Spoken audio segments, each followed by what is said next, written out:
चलो everyone, so retirement of partner का practical problem 45 आज हमें करना है। 44 कल किया था हमने, आज 45 करेंगे। कौन सा मेथड चल रहा है? जो न्यू मेथड, जब नया जो फर्म बनता है रिटायरमेंट के बाद, रिटायर जब कोई पार्टनर होता है तो पूरी पार्टनरशिप रिकॉन्स्टिट्यूट होती है, नया फर्म बनता है। ठीक है, अब नया फर्म बनता है तो इसमें क्या है, जो कंटिन्यूइंग पार्टनर्स है उन्होंने डिसाइड कर लिया कि न्यू फर्म का कैपिटल हमारा कुछ फिक्स्ड अमाउंट रहेगा। पहले क्या होता था अभी तक के क्वेश्चंस में कि जो भी कुछ बचा कुछ बैलेंस आ गया वही उनका कैपिटल हो गया और उसी को वो कंटिन्यू कर रहे हैं आगे पार्टनरशिप फर्म को। अब क्या है कि नहीं, रिटायर होंगे, फर्म रिकॉन्स्टिट्यूट हो रहा है, तो हम ये अमाउंट, एक फिक्स्ड अमाउंट 10 लाख 20 लाख 50 लाख, ये हमारा नए फर्म का कैपिटल होगा और इसी के बेस पे आगे सारे काम होंगे। ये मेथड चल रहा है। ठीक है, इसको हम बोलते हैं basically adjustment of capital when total capital of new firm is given. आपको टोटल कैपिटल न्यू फर्म का दिया होता है। ठीक है, प्रैक्टिकल प्रॉब्लम 45, बैलेंस शीट दिया हुआ है। A B and C are 3 partners और इनका प्रॉफिट शेयरिंग रेशियो जो है, ए बी सी का जो प्रॉफिट शेयरिंग रेशियो है वो उनके कैपिटल के रेशियो में है, वो उनके कैपिटल के रेशियो में है। तो इनका कैपिटल देखिए क्या है, 45,000 is to 30,000 is to 15,000, ये इनका कैपिटल है और इनका प्रॉफिट शेयरिंग रेशियो बोला जा रहा है कि इनकी कैपिटल के रेशियो में है। तो इसको हम सिंप्लीफाई कर लेंगे। कैसे करेंगे? ये लास्ट में 3 जीरो सबके हट जाएंगे और आपका क्या बचेगा, 45 is to 30 is to 15। यहां तक समझ आ गया? 1000 का तीनों जीरो हट जाएगा, सबका कट जाएगा और ये बचा। अब ये तीनों, इनको हम और छोटे, जितने छोटे हम कर सकते हैं उतना छोटा कर लेंगे। तो कितना छोटा कर सकते हैं हम? ये तीनों नंबर्स 15 से डिवाइड हो सकते हैं या नहीं? हो जाएंगे। तीनों जो है, तीनों ही नंबर्स 15 के टेबल में आते हैं, तो हम इसको डिवाइड कर लेते हैं। 15 3 जा 45, 15 2 जा 30 एंड 15 1 जा। तो हमारा जो प्रॉफिट शेयरिंग रेशियो है बेसिकली इन पार्टनर्स का, वो क्या है, 3 to 1। ठीक, जो कि उनके कैपिटल के रेशियो में था, वो प्रॉफिट शेयरिंग रेशियो को हमने सिंप्लीफाई कर लिया और वो क्या निकल के आया, 3 to 1। अब इसके बाद बैलेंस शीट दिया हुआ है और उसके बाद एडिशनल इंफॉर्मेशन है। उसमें क्या है, बी रिटायर्ड ऑन 1 April 2021। कौन रिटायर हो रहा है? बी रिटायर हो रहे हैं। And following adjustments were agreed to determine the amount payable to B. और कुछ एडजस्टमेंट है, तो एडजस्टमेंट पे आते हैं हम सीधे। Out of the amount of insurance premium debited to profit and loss account 1000 be carried forward as prepaid insurance. ठीक है, मतलब अब हमें क्या बनाना है, रीवैल्यूएशन अकाउंट बनाना है। तो हमें सबसे पहले देखना पड़ेगा क्या फायदा हो रहा है इस टाइम पे। जो भी एसेट्स रीवैल्यू हुए हैं उनमें अगर गेन हो रहा है तो वो रीवैल्यूएशन अकाउंट के क्रेडिट साइड में आएगा, अगर लॉस हो रहा है तो रीवैल्यूएशन अकाउंट के डेबिट साइड में आएगा। तो इसमें फर्स्ट पॉइंट में बोला गया है कि हमने जो प्रॉफिट एंड लॉस अकाउंट बनाया था फर्म का, उसमें इंश्योरेंस प्रीमियम डेबिट किया था। ठीक, मतलब इंश्योरेंस प्रीमियम दिया होगा तो उसे एक खर्चा मान के डेबिट किया गया होगा। पर बाद में हमें ये पता चला कि उस खर्चे में से 1000 रुपए ऐसा है जो उस ईयर का खर्चा नहीं है बल्कि प्रीपेड है, मतलब नेक्स्ट ईयर का हमने पहले ही पे कर दिया। 1000 रुपए का इंश्योरेंस प्रीमियम प्रीपेड है, नेक्स्ट ईयर का हमने पहले ही पे कर दिया है। ठीक, आपको रीवैल्यूएशन में कहाँ डालना है ये सोचने के लिए आपको बस ये सोचना पड़ेगा कि ये हमारे लिए एक एक्स्ट्रा खर्चा है या फायदा हो गया, ऐसा सोचना है, सिंपल। तो आपने कोई चीज पहले पे कर दी है तो अच्छी बात है, आपके लिए तो फायदा हो गया ना, आपको आगे नहीं पे करना पड़ेगा। तो प्रीपेड हो गया यानी फायदा हो गया। फायदा हो गया तो आप उसको इधर दिखा दोगे क्रेडिट साइड में, प्रीपेड इंश्योरेंस। कितना? 1000। ठीक, देन सेकेंड पॉइंट है B, free hold promises be appreciated by 10%। अब फ्री होल्ड प्रोमाइसेस एप्रिशिएट हो गए तो क्रेडिट साइड में आएंगे। भाई उनकी वैल्यू बढ़ गई है तो क्रेडिट साइड में आएगा। 10% से एप्रिशिएट हुआ है, एक्चुअल वैल्यू दी है 50,000 और 50,000 का 10% कितना होगा, 5,000। ठीक, third point, provision for for doubtful debts is brought up to 5% on debtors. जो आपका प्रोविजन फॉर डाउटफुल डेट्स है, प्रोविजन फॉर डाउटफुल डेट्स जो है वो आपको लेकर आना है 5% ऑन डेटर्स। ठीक है, आपका प्रोविजन अब ये होना चाहिए। क्लियर? तो अभी कितना है प्रोविजन, हम देख लेते हैं। अभी कितना प्रोविजन है, 200 रुपए का प्रोविजन लिखा हुआ है। डेटर्स में से जो माइनस किया गया प्रोविजन वो 200 रुपए है। ठीक, और डेटर्स का अमाउंट कितना है, 10,000। डेटर्स का अमाउंट कितना है, 10,000। तो अभी करंट में प्रोविजन 200 है। बोला ये जा रहा है कि आपका प्रोविजन डेटर्स का 5% होना चाहिए। तो 10,000 का 5% कितना होगा, 10,000 का 5% कितना होगा, 500। यानी बोला जा रहा है कि आपको अब प्रोविजन 500 कर लेना है। आपको प्रोविजन अब कितना कर लेना है, 500 कर लेना है। तो पहले आपको प्रोविजन 200 था, अब आपको ये 500 करना है। यानी आपको प्रोविजन क्या करना है, बढ़ा देना है। प्रोविजन आपके लिए फायदा है या नुकसान है, ये बेसिकली नुकसान है क्योंकि आपको बढ़ाना है। अगर घटाना होता तो फायदा होता। क्यों नुकसान है भाई, आप उस चीज के लिए प्रोविजन कर रहे हो कि आगे अगर हमें कोई लॉस हो जाए, कोई बंदा हमारे पैसे डुबा ले, तो उसके लिए हम पहले से रिजर्व करके रख ले, प्रोविजन बना के रख ले, है ना। तो ये एक तरह से नुकसान ही तो है ना, हम अपने होने वाले फ्यूचर लॉस के लिए प्रोविजन कर रहे हैं, है ना। तो ये लॉस हुआ तो आपको कितने रुपए का लॉस हुआ, 200 ऑलरेडी आपने प्रोविजन कर रखा है, 500 का आपको करना है। यानी अब आपको 300 रुपीज की लॉस के लिए प्रिपेयर रहना है। तो आपका लॉस कितने रुपए से हुआ, 300। Provision on doubtful debtors. ठीक समझ में आ गया। 200 का ऑलरेडी प्रोविजन क्रिएटेड है, बोला जा रहा है कि 500 का होना चाहिए। तो भाई 200 का ऑलरेडी क्रिएटेड है, तो बचा कितना, 300। 300 को हम डेबिट साइड में दिखाएंगे क्योंकि ये लॉस, एक तरह से हम इसको लॉस ही मानेंगे कि भाई हमें आगे होने वाले घाटे के लिए तैयार रहना है। ओके, देन मशीनरी भी रिड्यूस बाय 5%। मशीनरी की वैल्यू कम हो गई है तो डेबिट साइड में आ जाएगा। 5% से कम हुई है। अभी कितनी वैल्यू है मशीनरी की, 24,000। 24,000 का 5% 1,200 आएगा। ठीक है, 24,000 का 5% 1,200 आएगा। ई पॉइंट है, liability for workman compensation to the extent of 1,500 would be created. एक और लायबिलिटी क्रिएट करनी है वर्कमैन कंपनसेशन के लिए, मतलब जो लोग काम कर रहे हैं उनको कॉम्पेंसेट करने के लिए, उनको पैसे देने के लिए कोई लायबिलिटी क्रिएट करनी है। लायबिलिटी जब भी क्रिएट करनी है तो वो आपको, वैसे तो लायबिलिटी की वैल्यू क्रेडिट होती है, जो rules of debit and credit होता है, बट आपको जब भी लायबिलिटी क्रिएट हो रही है बिजनेस के ऊपर, तो बिजनेस को पैसे देने की बात हो रही है, तो आप उसको कहां दिखा दोगे, डेबिट साइड में। ठीक है, तो लायबिलिटी फॉर वर्कमैन कंपनसेशन एक तरह से फिर से आप इसको एक खर्चे के तौर पे लेंगे कि हमें पैसे देने हैं। ठीक है, तो इसलिए ये डेबिट साइड में आ जाएगा। वर्कमैन कंपनसेशन ये कितने का है, 1,500 का बोला गया है क्रिएट करने को। इसके बाद के जो पॉइंट्स है वो पार्टनर्स कैपिटल के लिए है, गुडविल का पॉइंट्स और वो सारा। अब हम रिवैल्यूएशन पे प्रॉफिट या लॉस निकाल लेते हैं। 6,000 टोटल है क्रेडिट का, डेबिट का टोटल है 3,000, तो प्रॉफिट कितना आ गया रिवैल्यूएशन पे, 3,000। ठीक है, 6,000 माइनस 3,000, 3,000 आ गया प्रॉफिट रिवैल्यूएशन पे। क्लियर? अब 3,000 को डिवाइड कर दें तीनों पार्टनर्स में, ए बी सी, 3,000 आ रहा है ये, तीनों में डिवाइड कर दें। कैसे करेंगे डिवाइड, 3,000 प्रॉफिट शेयरिंग रेशियो क्या है, 3:1। ए को कितना मिलेगा, 3/3 + 2 + 1 6। ठीक है, 6 500। ए के हिस्से में आया 1,500। ए के हिस्से में कितना आया, 1,500। बी के हिस्से में कितना आएगा, 2 है बी का शेयर, 2/6 हो जाएगा तो 1,000। और सी के हिस्से में ये 1 हो जाएगा तो 500। आई बात समझ में, ये तीनों में हमने डिस्ट्रीब्यूट कर दिया है प्रॉफिट ऑन रिवैल्यूएशन। तो अभी हमारे रिवैल्यूएशन का पूरा काम फिनिश हो गया है। ओके, हमारे रिवैल्यूएशन का काम हो गया। Let us move to the partners capital account.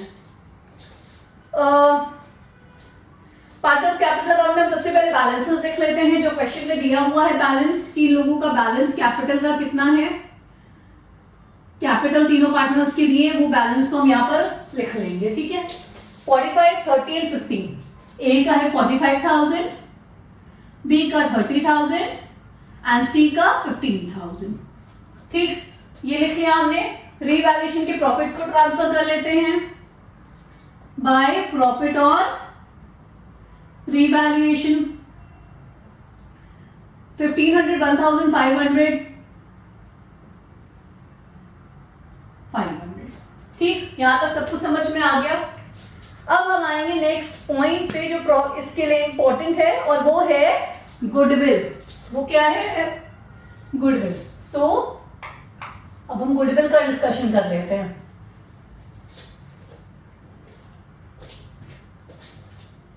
Old ratio क्या था? 3:1 है ना। हमने अभी कैपिटल के रेशियो को सिंप्लीफाई करके निकाला था। Old ratio 3:1। ठीक, अब हम गुडविल का टॉपिक पढ़ते हैं। Goodwill of the firm B fixed eight 18,000। तो फर्म का गुडविल कितना है? 18,000। Firms goodwill 18,000। रिटायर कौन हो रहा है? बी। तो B share of goodwill, B share of goodwill कितना हो जाएगा? 18,000 इंटू बी का कौन सा पार्ट होगा? ये होगा बीच वाला 2/6। 6 3 यानी बी का शेयर कितना हो गया? 6,000। ये होगा बी का शेयर गुडविल का 6,000। ठीक है, अब ये शेयर कौन देगा बी को? बी किससे लेंगे? ए और सी से, क्योंकि वो लोग कंटिन्यू कर रहे हैं और बी रिटायर हो रहे हैं। और ए और सी से किस रेशियो में लिया जाएगा? उनके गेनिंग रेशियो में, जिस रेशियो में वो लोग गेन कर रहे होंगे। ठीक है, ये रेशियो भी लिखा है। और उनका future profit, A and C who will share future profits, यही बात लिखी है लाइन में कि B share of the same be adjusted into the capital account of A and C. मतलब वही है कि बी का जो गुडविल है वो किससे एडजस्ट किया जाएगा? ए और सी से। Who will share future profits in the ratio of 3/4 and 1/4। Future profits का मतलब न्यू रेशियो दे दिया गया है, न्यू रेशियो दे दिया गया है 3/4 एंड 1/4। यानी 4 अगर हटा भी ले तो क्या हो गया? 3:1। ये रेशियो हो गया। तो न्यू रेशियो क्या है? 3:1। क्लियर? अब आपको गेनिंग रेशियो निकालना होता है। हमने लास्ट लेक्चर में भी डिस्कस किया था, और अभी भी इस बात को आप ध्यान से समझिएगा कि ए और सी का ओल्ड रेशियो क्या बन रहा है। ए और सी का ओल्ड रेशियो क्या बन रहा है? 3:1 बन रहा है ना ओल्ड रेशियो। और न्यू रेशियो देखिए क्या बन रहा है? 3:1 बन रहा है। ठीक है, तो जब जो कंटिन्यूइंग पार्टनर्स है उनका ओल्ड रेशियो और न्यू रेशियो अगर सेम आए तो गेनिंग रेशियो भी सेम होता है। ये मैं आपको शॉर्टकट के लिए बता रही हूं, निकालने वाले जो चाहे वो फिर से सॉल्व करके देख सकते हैं। ठीक है, लेकिन यहां पर आप इतना फ्रैक्शन ऑफ सेकंड का टाइम सेव कर सकते हो। गेनिंग रेशियो क्या हो जाएगा? जब ओल्ड रेशियो कंटिन्यूइंग पार्टनर्स का न्यू रेशियो और ओल्ड रेशियो कंटिन्यूइंग पार्टनर्स का सेम है तो गेनिंग रेशियो भी सेम होगा। यही होगा गेनिंग रेशियो। ठीक है, आप निकालोगे तो भी यही आएगा। ओके, आप अगर ट्राई भी करोगे 3 न्यू रेशियो में से ओल्ड रेशियो माइनस करके निकालने का तो भी यही आएगा गेनिंग रेशियो। ठीक है, आप लोग चेक कर सकते हो। लास्ट वाले क्लास में भी मैंने ये कराया है, उसमें मैंने करके दिखाया था। इसमें I am not showing it again कि कैसे गेनिंग रेशियो निकालते हैं। एवरीवन नोज कि new ratio minus old ratio. ठीक है, तो वो आप ट्राई कर लो, गेनिंग रेशियो सेम आएगा। बात समझ में आ गई क्या बोल रही हूं मैं? जब भी दो कंटिन्यूइंग पार्टनर्स का ओल्ड रेशियो, यहां पर क्या बन रहा है? ए और सी का 3:1 और यहाँ न्यू रेशियो क्या है? 3:1। तो जब बराबर होगा तो उनका गेनिंग रेशियो भी न्यू रेशियो के बराबर ही होगा। जो न्यू रेशियो होगा वही उनका गेनिंग रेशियो हो जाएगा। ठीक है, बात समझ आ गई? तो यहाँ पर गेनिंग रेशियो 3:1 हो गया। अब ए कितना गुडविल देगा? ए कितना गुडविल देगा? 6,000 देना है ना। 6,000 इंटू ए का कौन सा हिस्सा हो गया? 3/4। यही हो गया। इसको सॉल्व कर लेते हैं। 4 1 4 20 4 5 20 1500 इंटू 3। तो A will give 4500 and C will give 6000 into C का शेयर क्या है 1/4 यानी 1500 एंड सी विल गिव 1500। ठीक, तो बी को जो 6000 का गुडविल चाहिए ए 4500 देगा और सी 1500 देगा। ठीक है, तो अब हम बी को पहले रिसीव करवा देते हैं। बी को पहले ए दे रहा है गुडविल बाय एज कैपिटल। ठीक है, बाय एज कैपिटल किसके पास आ रहा है बी के कॉलम में कितना 4500 ए दे रहा है। ठीक, फिर बी एक और बार रिसीव करेगा किससे सी से बाय सीज कैपिटल,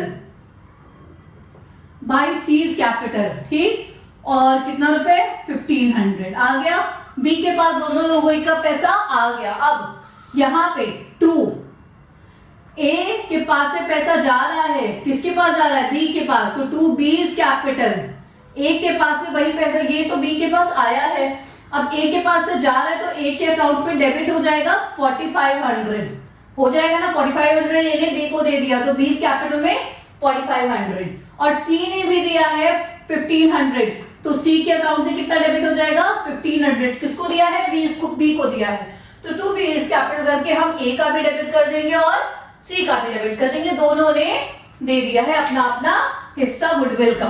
ठीक है, गुडविल का पॉइंट अब यहां बिल्कुल खत्म होता है। अब हम आते हैं नेक्स्ट पॉइंट पे। Total capital of the firm as newly constituted be fixed at 60,000 between A and C in the proportion of 3/4 and 1/4। ठीक है, न्यूली जो नया फर्म है वो ये डिसाइड किया गया है कि नए फर्म का टोटल कैपिटल 60,000 रहेगा। कितना रहेगा 60,000 रहेगा। ठीक है, और किस प्रोपोर्शन में यही 3:1, तो ए का कितना कैपिटल हो जाएगा, हम पहले ए का निकाल लें इसी रेशियो में 3:1, तो ए 3/4 15,000 यानी जो न्यू फर्म बन रहा है रिटायरमेंट के बाद उसमें ए का कैपिटल कितना हो गया 45,000। ठीक है, इसी रेशियो में क्योंकि बोला जा रहा है डिस्ट्रीब्यूट होगा।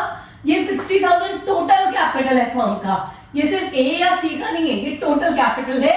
इसमें से कुछ हिस्सा ए का है और कुछ हिस्सा सी का, तो ए का कितना है हम वही निकाल रहे हैं कि ए का कितना है, इसी रेशियो में डिस्ट्रीब्यूट होना है।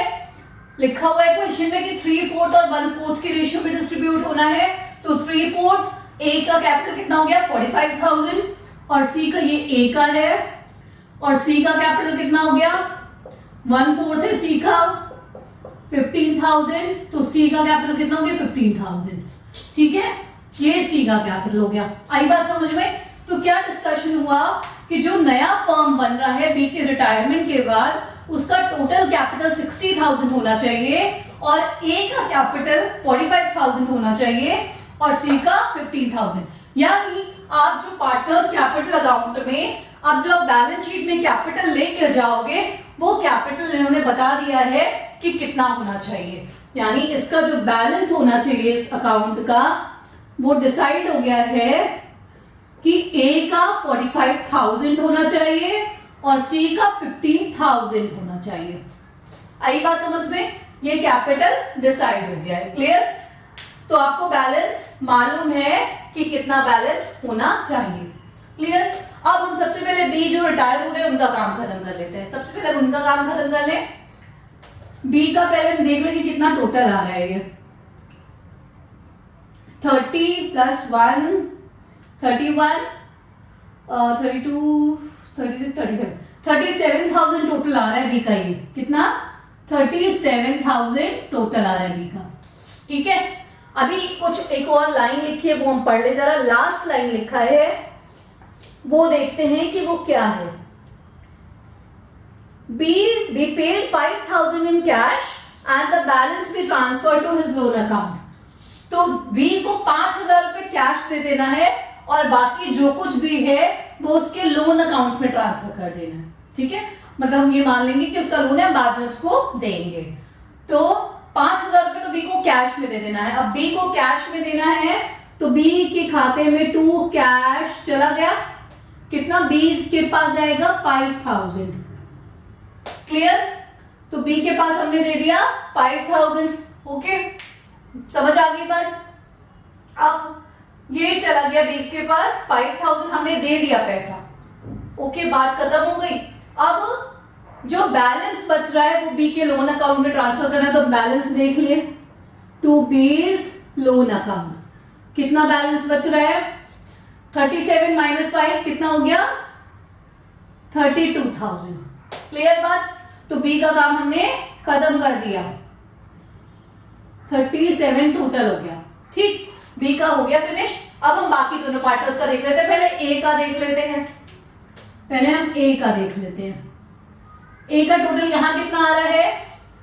46 टोटल। जरा हम इधर मैं इसको रब कर रही हूं।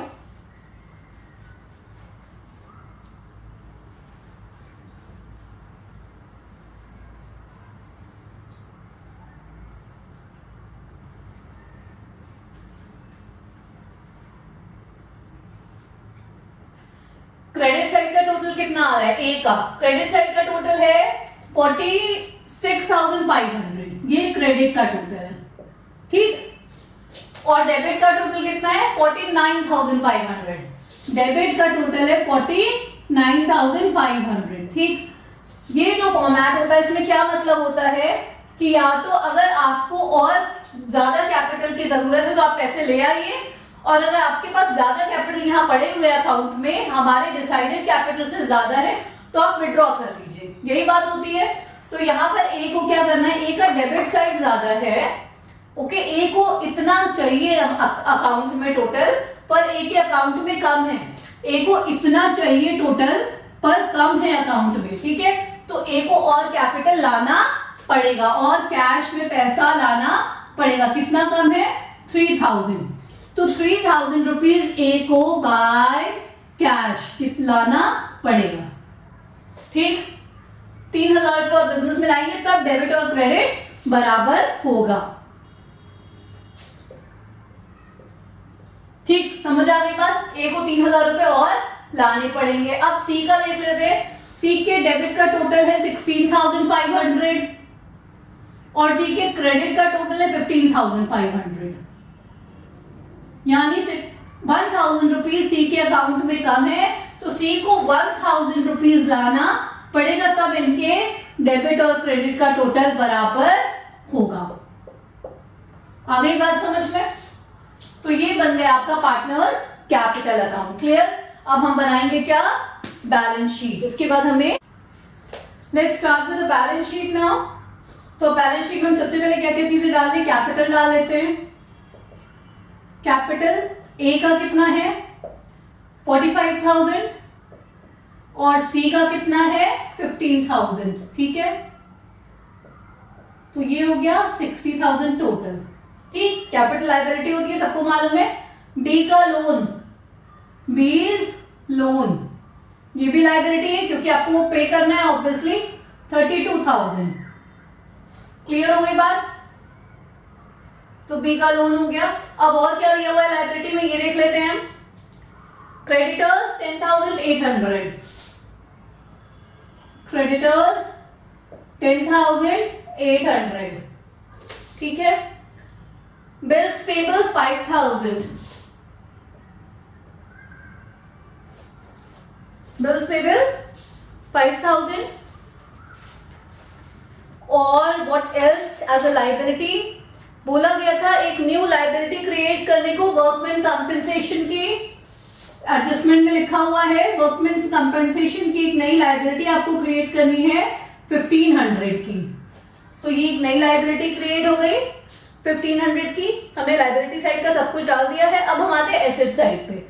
एसेट साइड में देखते हैं, कैश एट बैंक लास्ट में डिस्कस करेंगे। पहले डेटर्स, डेटर्स है 10,000।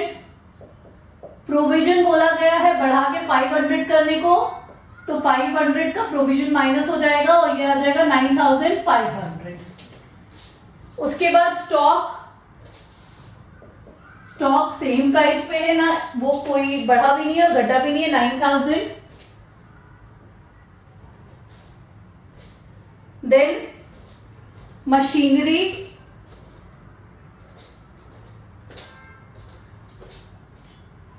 $24,000। तो मशीनरी का प्राइस डिवैल्यूएट हुआ था, कम हुआ था, डेप्रिशिएट ना, तो 24,000 माइनस डेप्रिशिएट हुआ था 1,200 का डेप्रिसिएशन निकला था। ठीक है, तो 22,800। देन उसके बाद free hold premises, free hold premises का प्राइस एप्रिशिएट हुआ था, बढ़ गया था प्राइस, 50,000 एक्चुअल प्राइस है और एप्रिसिएशन हुआ था 10% का, तो 5,000 और बढ़ गया, तो 55,000। ठीक, 55,000 ये हो गया। यहां तक समझ में आ गई सब चीज। अब एडजस्टमेंट भी देख लें। पहला पॉइंट जो है इंश्योरेंस प्रीमियम, ठीक है। प्रीपेड इंश्योरेंस क्या होता है? आपने कोई भी चीज पहले पे कर दी और अभी आपको सर्विस लेनी बाकी है तो वो आपके लिए एसेट होता है। ये हमने पहले भी कई सारे लेक्चर्स में डिस्कस किया है। तो प्रीपेड अगर कुछ है तो वो एसेट है आपके लिए। तो प्रीपेड इंश्योरेंस 1,000 रुपीज का एसेट है आपके लिए। ठीक, अब आते हैं हम कैश एट बैंक पे। कैश एट बैंक का कैलकुलेशन कर लें। 13,000 का अमाउंट दिया है कैश एट बैंक का। कितना दिया है? 13,000 का अमाउंट कैश एट बैंक का दिया। ठीक, अब उसके बाद देखिए क्या क्या हो गया। 5,000 रुपीज इनको कैश चला गया, बी को रिटायरमेंट पे दे दिया गया था, तो 5,000 रुपीज ये माइनस चला गया ना, दे दिया, तो 8,000 बचा। और फिर ये दोनों लोग और कैश लेकर आए ना, ए और सी और कैश लेकर आए, तो 3,000 प्लस 1,000 4,000 और कैश आ गया। तो यानी कैश कितना हो गया अब? 8 प्लस 4 12,000, तो कैश हो गया 12,000। आई बात समझ में? तो ये हो गया आपका पूरा एसेट। और अब आप इसको टोटल कर लीजिए। एसेट और लायबिलिटी बिल्कुल बराबर आना चाहिए, आ भी जाएगा, कोई दिक्कत की बात नहीं है। 1,09,300 ये टोटल आ रहा है। ठीक है, this was practical problem 45। Thank you.